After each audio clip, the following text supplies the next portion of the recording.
బంద్కు పిలుపునిచ్చింది. బీజాపూర్ జిల్లా ఎన్కౌంటర్లకు నిరసనగా సెంట్రల్ రీజియన్ బంద్ నిర్వహించే తలపెట్టింది. తెలంగాణ, ఏపీ, ఒడిశా, ఛత్తీస్గఢ్, మహారాష్ట్ర పరిధిలో బంద్కు పిలుపునిచ్చింది. దీంతో దండకారణ్యం సరిహద్దు తెలంగాణ ఏజెన్సీలో హై అలర్ట్కు పోలీసులు పిలుపునిచ్చారు. మావోయిస్టుల ఏరివేత టార్గెట్గా భారీగా భద్రతా బలగాలు కూంబింగ్ చేస్తున్నాయి.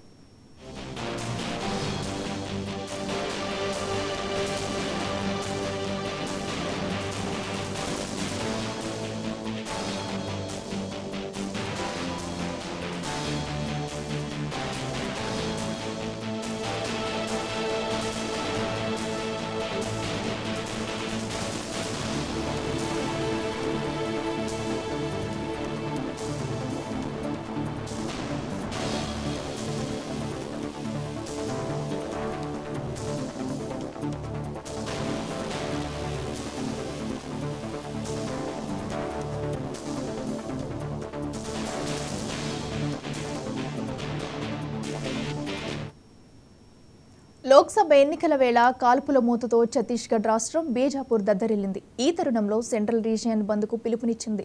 తెలంగాణ, ఛత్తీస్గఢ్ సరిహద్దు దండకారణ్యం యుద్ధభూమిగా మారింది. ఒక ఎన్కౌంటర్ మరొక ముందే మరో ఎన్కౌంటర్ జరుగుతుంది. పెద్దగా కాల వ్యవధి కూడా లేకుండానే దండకారణ్యంలో తుపాకుల మూత మోగుతుంది.